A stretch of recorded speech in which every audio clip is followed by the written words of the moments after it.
of our study of Hebrews after breaking message, please. Good morning.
That's victory. Victory from the epic collection. Easters from hell. We'll look at Hebrews 7 after I finish this playing. Good morning. Thanks for joining me.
Yeah, that is victory. The title of the track is Victory from Two Steps from Hell. Epic music, the epic collection.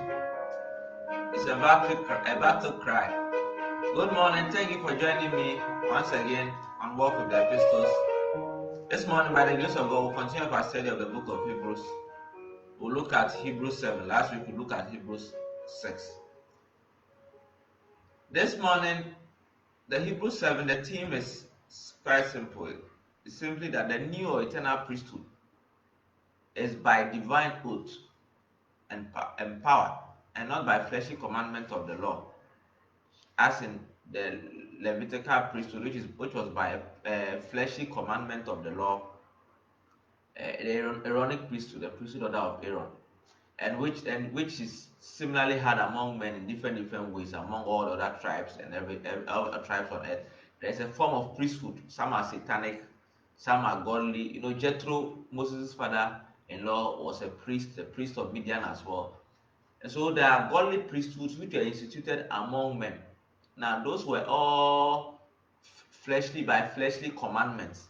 Even priesthoods in Ghana and everything. Some were good, some were satanic, some were of this thing. But the bottom line is that all those priesthood, most of them, many of them were after the order of Aaron, sort of, which is by a fleshly commandment.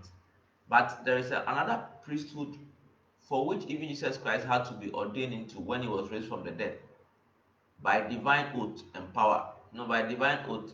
In fact, David actually saw it. A lot of Old Testament people saw that priesthood.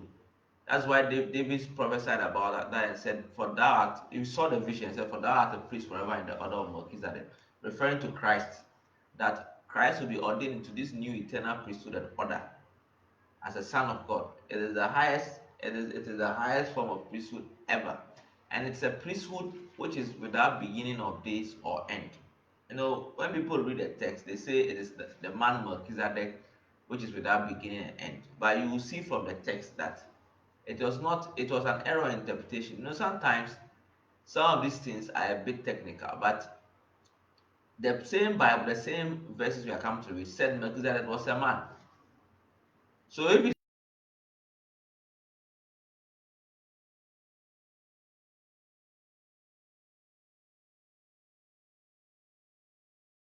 he was not someone who didn't have beginning of days or end of days. It is the priesthood which is said to not to have beginning and end. I know this is a debate, this is an area of debate, but I just want to use Hebrews 7 to enumerate a point that there is a new priesthood in town, and it's the priesthood order of Melchizedek. It is the order of sonship.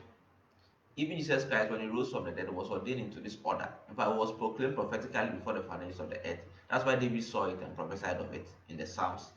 And then when he died, he gave his life for us, and God realized that that was the final thing he needed to do to enter into this order. God raised him by the power of the dead. Because it's a priesthood which continues perpetually, forever, ever. It was a priesthood order which was pioneered by Melchizedek. Melchizedek is seen as the most prominent person who really epitomizes that. So the order is named after him. Just like similarly, we refer to Abraham as the father of faith. You understand? And we say enough walk with God, and he also pioneered that order of walk with God to the extent that you can be caught up. All these great men who walk with God in times past, they pioneer certain orders, certain ordinations, certain, how do you call it, certain things in the spirit, and they are the captains of that. They are the custodians of those things in the spirit. And so even Jesus Christ had to bow, and reference had to be made to those things in relation to him. That's why he was referred to as a son of Abraham. One of the things Jesus was constantly referred to as, and he himself liked to be referred to as like a son of Abraham, because he knew that God's covenant was with Abraham over the world, that he will give the world, all the nations shall be blessed. And Jesus knew that he was that seed who was to fulfill that thing, covenant of Abraham. You get my point? God even entered into a covenant with Noah that he will not destroy the earth anymore with flooding. And that covenant covers everybody. So Noah pioneered that. And so all these are people who pioneered it. Now, this priesthood order is named after Melchizedek because even though there are a lot of people who also exemplify that order, like I said, he's the perfect representation of that order. You get my point? He's the marking scheme sort of that order. And it's an order which has been pioneered in the spirit and exists, and it's an eternal order. Once you have this ordination, this order, it is an eternal order, and this is actually the new priesthood which every believer is called into. And we are called into it, and we are supposed to grow when we are born again until we are mature enough and fully enter this one. This is the order of the Huiothesia of God. When we say the Huiothesia of God, we mean the sons of God, people who have been recognized by heaven as sons of God. They've come into sonship, and so they've been given inheritances in the spirit. And so that inheritance may mean anything. You get my point? But to keep that inheritance, you need this priesthood order to help you keep the inheritance. Because the inheritance is over cities, it's over towns, it's over people you rule over in that sense. Because you know that in the age to come, people will rule. Bible makes it clear. Some will rule over cities, some will rule over. So you are a priest. You are it's like you are in just like Melchizedek ruled over a city, Jerusalem, Salem. You understand? And led it in righteousness. And so he was able to pioneer that order. For that's how Melchizedek got his name attached to this order. Because what was the story of Melchizedek? It is simple. It is fairly simple. Melchizedek was the son of his father. His father was the king of Salem first. He was the son of crown prince, prince of Salem. And what happened? Their people had waxed strong in iniquity. They were doing all kinds of evil and stuff, and they had gone. There was confusion in society. Everything the Salem was without form and void, just like Bible said God had the whole was without form. And so the father was more or less appeared like helpless. He didn't know what should be done. And so the Melchizedek being the son of his father, when his father was king and he being crown prince, exercised faith and went among the people, talked to the people, and he received grace and power from on high. And what happened was that he was able to, by his preaching, cause his people to repent, and the people turned, and the whole of Salem became once again a very righteous city. And now he did all this thing when his father was king, and he was more or less like crown prince, like the way you have it in Saudi Arabia, you have a crown prince and you have the king. You get my point? Sometimes like that in the Middle East, a lot of Jordan and things, you always have a king and a crown prince. And so what happened was that he, Makita as crown prince, ruled in the stead of his father. His father was more or less like head of state, just like Bin Salman and his father right now. His father eventually doesn't, though he is a king, but the crown prince does most of it. So he led his people in righteousness. And so he received this priesthood. God himself gave him this priesthood, that he will be the pioneer of it, a priesthood which is at the beginning of this and end of this. And that he has become a son. So he has become essentially like a son in the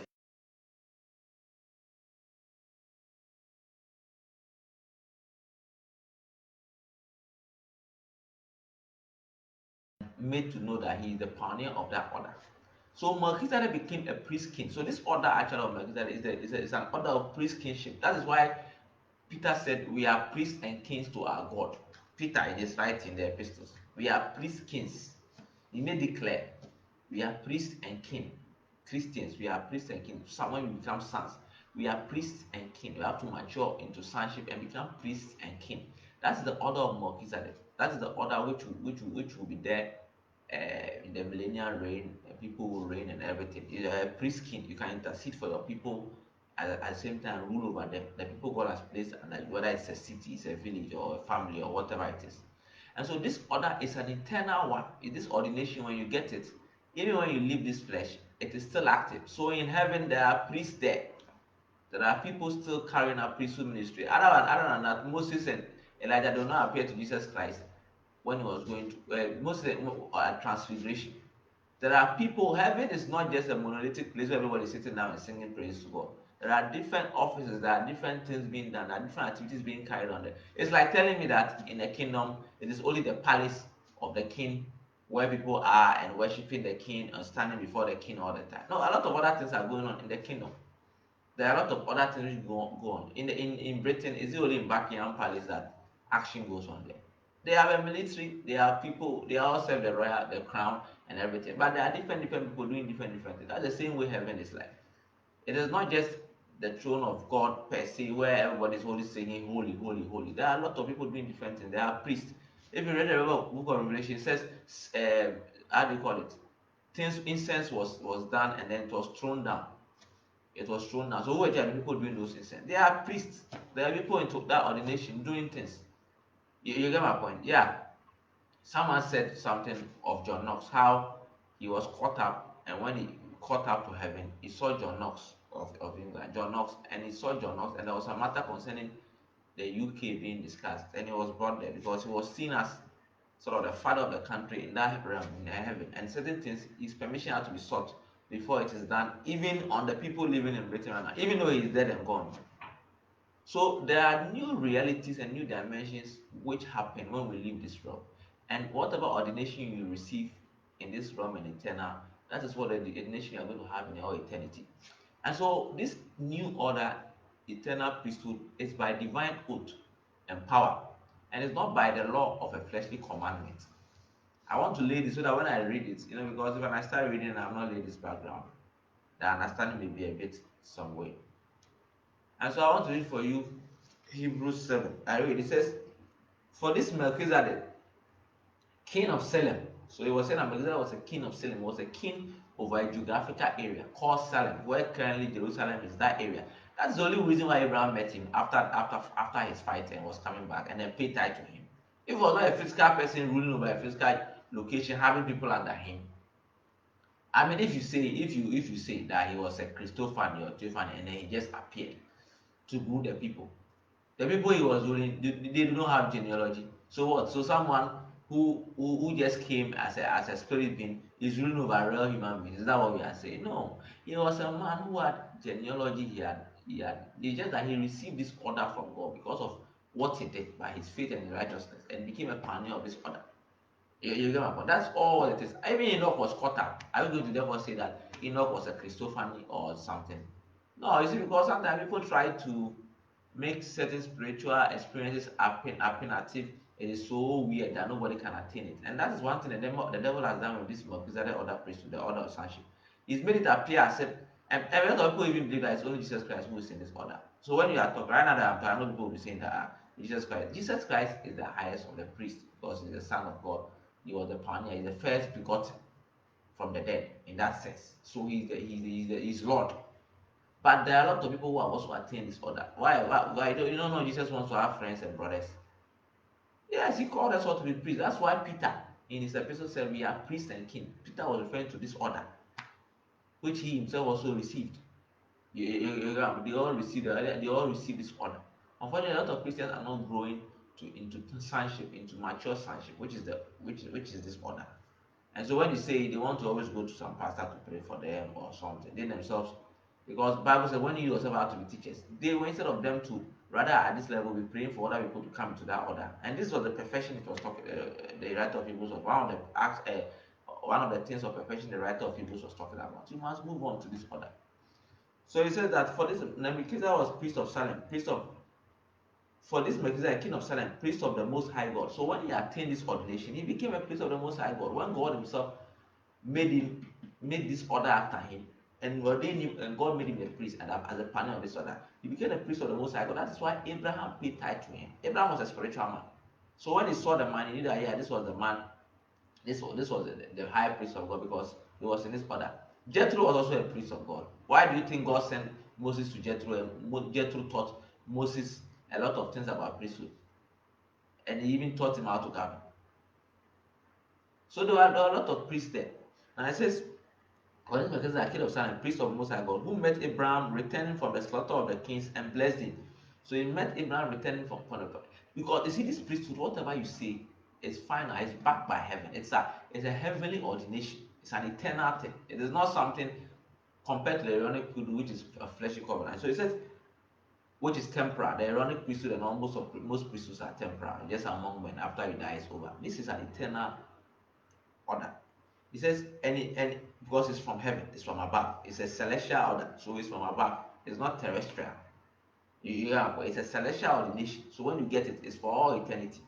He says, "For this man is like a priest of Salem, who met Abraham returning from the slaughter of the kings and blessed him, to whom also Abraham gave a tenth part of all." Because at this stage, he was a priest of God, so he could receive tithe on behalf of God. And so Abraham gave him that. He says, so to whom Abraham gave a tithe, a tenth part of all. Up to this time, did you ever hear of Abraham giving a tithe to any priest or anything? No.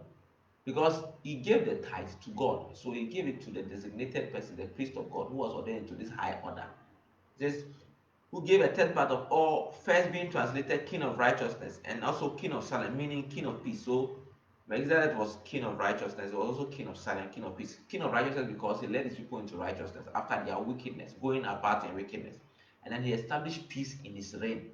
So that's why he was named king of peace. And so this order, these are some of the characteristics of the order. You love righteousness and hate iniquity. Therefore, the God, your God, will anoint you for an oil of gladness above your fellow. That is what is in this order.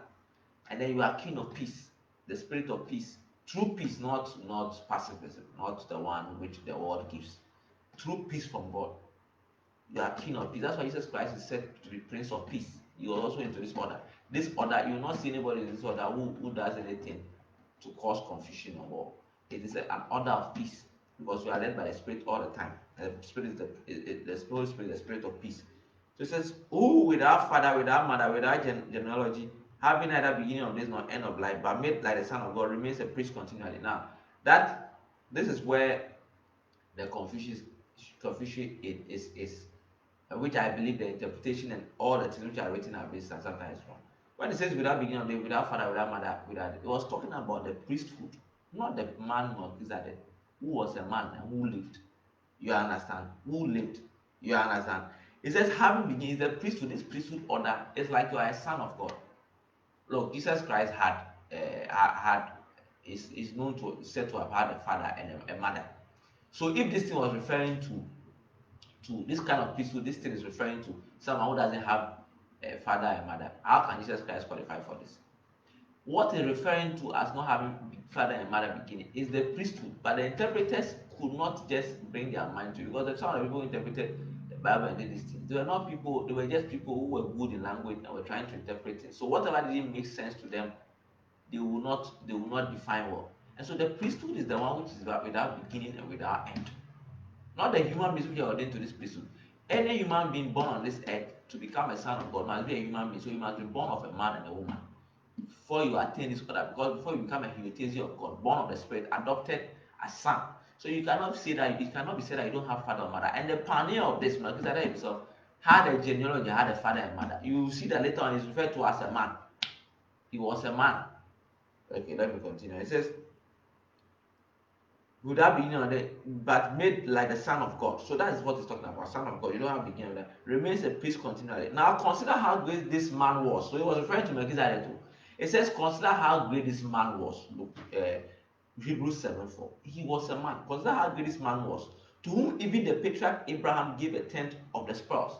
So that should tell you how God valued Melchizedek. He was a man but received this high priesthood and became the pioneer of this priesthood. It says, consider how great this man was, to whom even the patriarch Abraham gave a tenth of the spoils. Now it says, and indeed those who are of the sons of Levi, who received the priesthood, have a commandment to receive tithes from the people according to the law, that is from their brethren, though they have come from the loins of Abraham. But he whose genealogy is not derived from them received tithes from Abraham and blessed him who had the promises. Now, if Melchizedek didn't have a genealogy, why did the writer of Hebrews here say that his genealogy was not derived from them?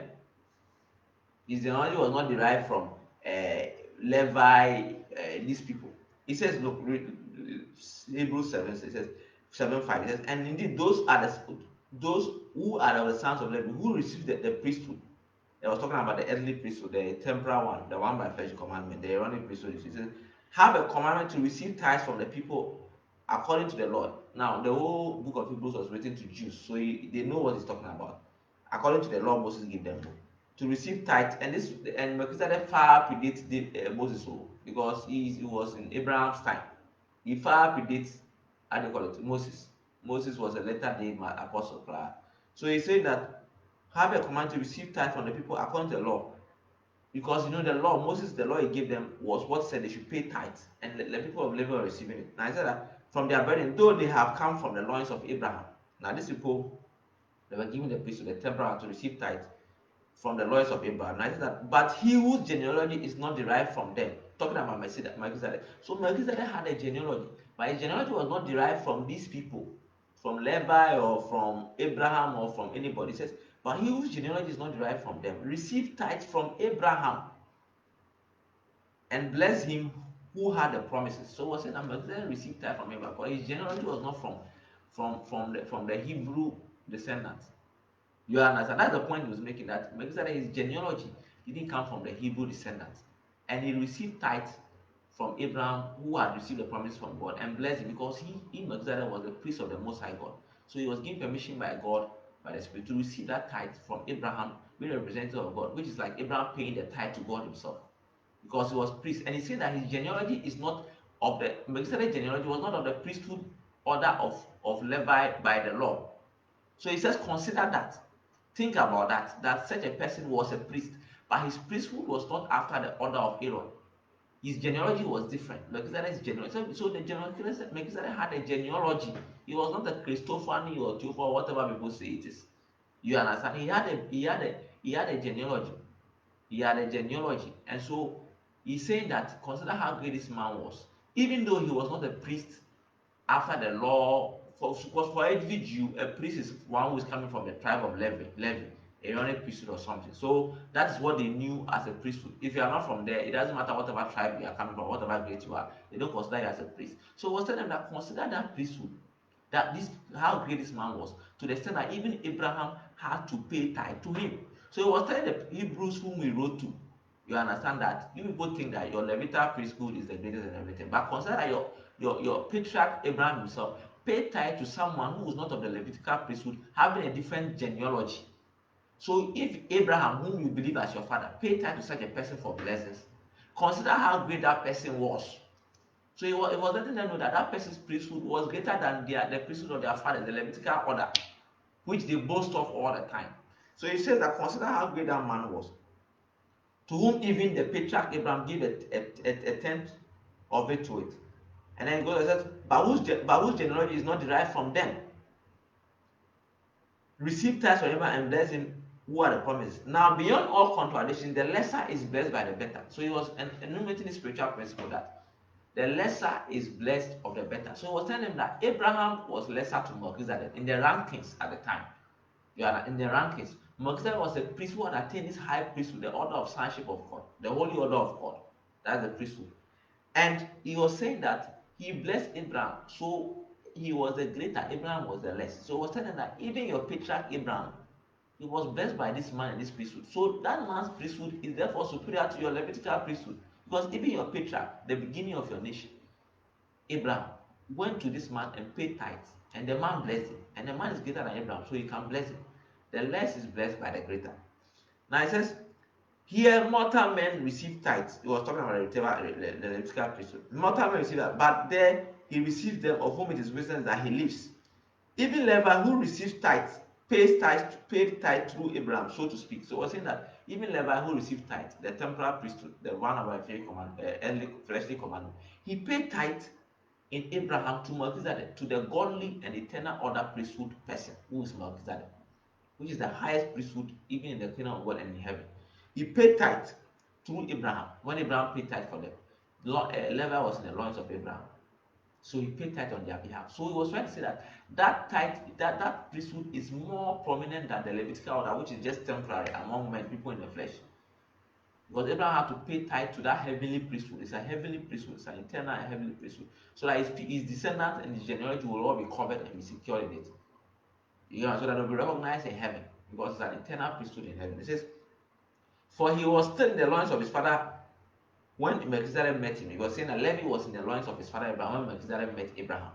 Therefore, if perfection were through the Levitical priesthood, for under it the people received the law, what further need was there that another priesthood should rise according to the order of Melchizedek and not according to the order of Aaron? Now, he was making a point. Like I said, Hebrews was written to Jewish Christians who were facing a lot of battles and they were debating a lot of things. He said that because they thought the Levitical priesthood was everything. That's why they were trying to force people to enter into it and telling non-Jews that unless they convert into these things and observing observances, their salvation is not secure, which was bringing confusion to a lot of Jewish Christians. Some of them wanted to go back to Judaism. So he was saying that therefore, if perfection, so he was telling that their perfection is not about keeping the Levitical laws. He said that therefore, if perfection were through the Levitical priesthood, for an age the people received the law, what further need was there that another priesthood should rise according to the order of Melchizedek and not according to the order of Aaron? So we're saying then that in the Levitical priesthood, which is a temporal early priesthood, will make you perfect.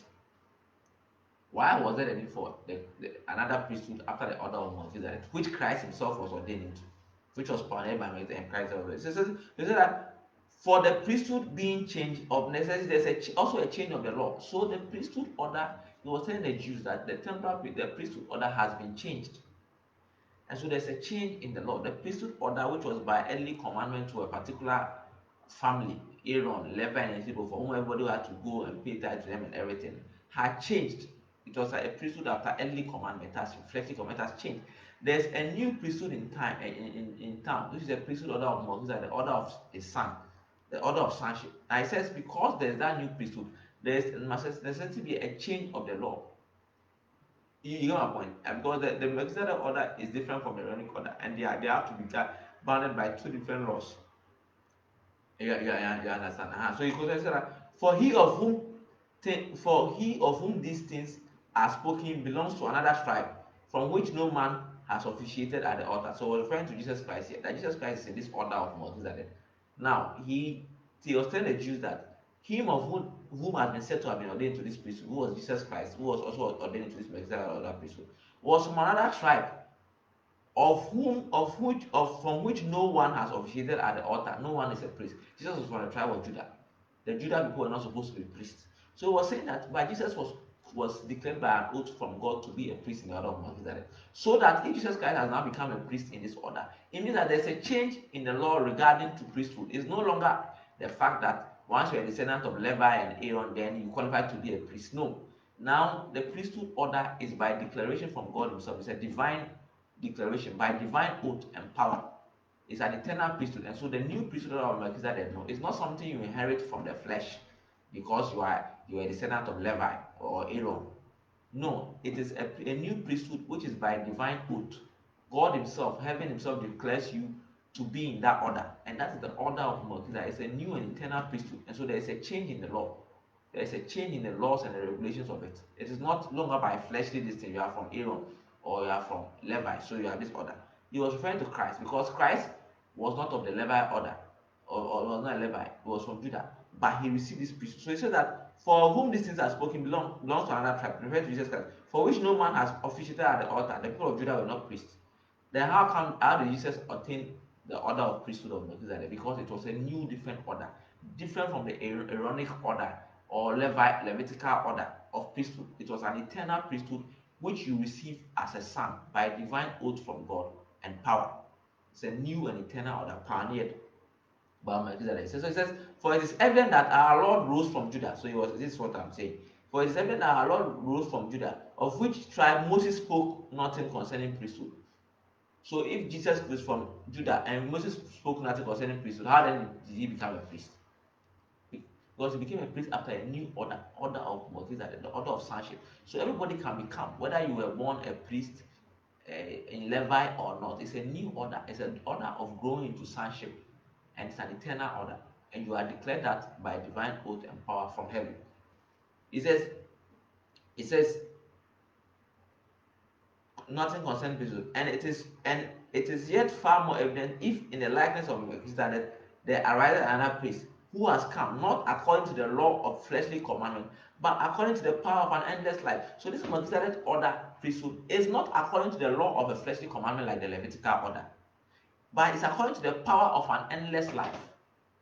So this order is a realm of immortality, and that's why you are a son of God. How can the son of God die? So it's a perpetual order which contains. So it's according to the power of an endless life. That's why Jesus Christ was ordained into this order when he was raised from the dead. This is an order of a son of God, and so you continue perpetually. You are without beginning of days or end of days. You are technically without father and mother because you are born of the Spirit. That's why it says that those of them who were born not of blood, or the will of the Father, or the will of man, but of God. So it's an order of the sonship of God. When you become a heritage of God, that is the order of Melchizedek. It says, for he testifies, and this is where he quoted the Psalms. Yeah, in Psalm 110 verse 4. For he testifies, you are a priest forever, according to the order of Melchizedek. This was a testimony God Himself gave of Jesus Christ through David. David saw this vision that Jesus Christ would be ordained into this order of an endless life, this order of Melchizedek. And so David wrote it in Psalm. It says, "For you are a priest forever, not according to the Levitical priesthood, but according to the order of Melchizedek." Melchizedek, the order which Melchizedek pioneered, the order of an endless life, of the power of an endless life, not according to fleshly commandment. Now it continues, for on the one hand, there is an annulling of the former commandment because of its weakness and unprofitableness. So I was talking about the fact that the Melchizedek order, when you receive it, it annuls the Levitical and Aaronic order, because the Levitical and Aaronic order is a fleshly order, and therefore it has weaknesses, and it's not profitable in a lot of ways. It says, for the Lord made nothing perfect, because the Levitical order was after the law, the carnal law commandment. It says he made nothing perfect. On the other hand, there is the bringing in of a better hope, through which we draw near to God. So we're saying that this order of Melchizedek makes things perfect. It's of a better hope. That's why Christ was ordained to this order. So this is an order of sonship, where you receive spiritual perfection. The Bible refers to spirit of just men made perfect. In the book of Hebrews, this same book of Hebrews, we'll look at that later on. It says, and as much as he was not made priest without an oath, for they have become priests without an oath, but he with an oath, by whom he has said to him, the Lord has sworn and will not relent. You are a priest forever according to the order of Melchizedek. So like I said, this Melchizedek order priesthood, you receive it by an oath. That's one of the distinguishing features between this order, which is an eternal order, and the Aaronic or Levitical priesthood. The Levitical Aaronic priesthood didn't come with an oath. You get my point? It doesn't come with an oath. It's just by birth. You are born into it, and then you have that order. It continues. It says, for so much more Jesus has become a surety of a better covenant. This order, which Jesus is the mediator, and Jesus is the mediator of this covenant. Jesus therefore has become a surety of a better covenant because he continues perpetually. It's an endless life. He's the Son of God. This is the order. Also, there were many priests because they were prevented by death from continuing. But he continues, because he continues forever, has an unchangeable priesthood. So that's why I said this priesthood is an unchangeable priesthood. You continue forever when you become a son of God. So those who attained this order before they died, they continue forever in their carrying out their priesthood duties. So it's not only Jesus Christ who is carrying out priesthood duties. All the saints who attained this order as well and became full sons and left, they are in this priesthood. They are in this Melchizedek order priesthood with Christ. Christ is the mediator, and Christ is the high priest, but they are also priests in that sense, and all in this order.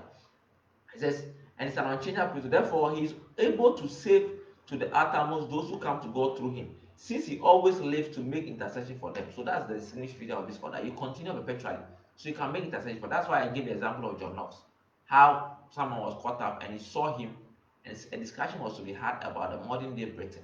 Now John Knox is dead and gone, but because he is seen as in that realm as being the priest in that order over Britain, he was consulted as a priest because he is giving that representation over Britain in that order. You get my point? So he says that he continue forever, so he can make intercession. Since he's always lived to make intercession for them.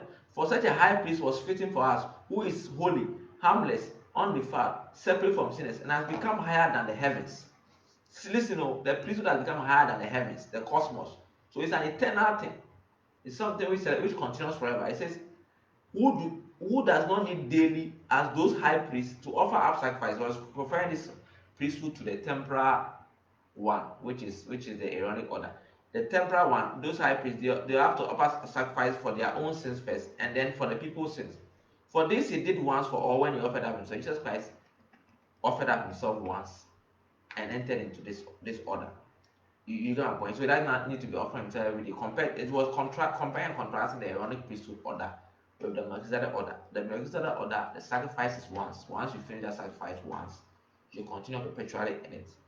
It says, for the law appoints as high priests men who have weakness, but the word of the oath, which came after the law, appoints the Son who has been perfected forever. This is the point I've been driving out throughout this broadcast. The Melchizedek order priesthood is a priesthood which you only attain when you become a full son of God, a Euthesia. It is your inheritance you get. It's the first inheritance you get. So you are ordained into this priest kingship. You are appointed the son of God, and so you are appointed the son of God. So your father God can give you an inheritance in the spirit. That's why he can give you cities, he can give you families, he can give you nation, so that you are the priest, the prevailing priest or the presiding priest over them in the realm, in the heavenly realms.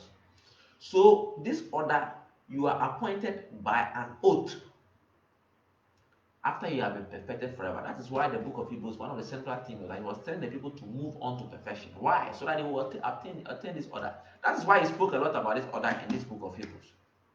Because that is the final point. That's what you have to get.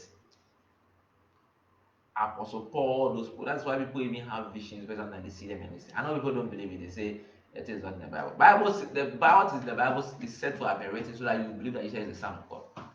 But a walk in the Spirit is more than just the logos. Yes, God will not contradict himself. So if someone brings a revelation or something and it contradicts the scriptures, it is wrong. But this is not everything. Jesus just said that even the things he did, the things he wanted to tell the disciples, they were not ready for some. So when the Spirit can, the Spirit will lead them. So how do you expect the Bible to record everything of God in the spirit?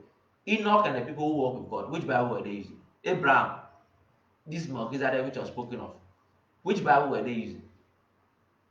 But they were not working with God. So the idea that if something is not found in this logos scripture and therefore it is not true, it's a lie. The age patriarchs walked with God, they didn't have any Bible. Even the apostles, they walked with God, they didn't have any Bible. That was also New Testament. So let's be mindful of these things. That this is the highest order we are to come into. Today my broadcast has gone long, but this is a very important subject. So I had to make sure it's done. So it says that for the law appoints as high priests men who have weakness. So the carnal order. It appoints as high priests men who have weakness. But the word of the oath which came after the law, the word of the oath, the priesthood of Melchizedek comes by the word of the oath, which comes after the law, appoints the Son who has been perfected forever. So before you are appointed into this priesthood, you must receive divine perfection in the eyes of God. That is why the book of Hebrews, the same book of Hebrews, talks about you have come to Mount Zion in Hebrews 12. You have come to the spirit of just men made perfect. Those just men made perfect are people who have been ordained to this order. So you must attain perfection. So Christ also, when he died, he attained that perfection. So he was also ordained to this order. It is by oath. When you enter it and you have this order ordination, you know it. It is not. It is like a secret society, so to speak. All those who have in this order know themselves. They can identify themselves when they meet themselves. You get my point? It is the heavenly order, it's the order of the sonship of God. You are a son of God, and so you are declared by an oath, and you have this order, and you have a divine inheritance. So it's my prayer that God, as many as hear this, who are ordained to this order before the foundation of the world, the order of Melchizedek, will be stirred up, will be activated, that this word will go forth in the spirit, even if people don't hear it physically themselves, but it will go into the cosmos in the spirit and will raise up for God all the people who are in this order for this end time move. That all those who are in this order will receive their full ordination, their full ordinances, so that we can take over the world and occupy it till Christ comes. Amen. Yeah, thank you for joining me. It has been a long one, 40 minutes, which is unusual, but I have to exhaust the subject, the chapter. Next week, by the grace of God, we'll continue and look at chapter 8 of Hebrews. Stay blessed. Join me Saturday morning for the words of Jesus, where we study Jesus' words as recorded in the Gospels. Stay blessed and good morning.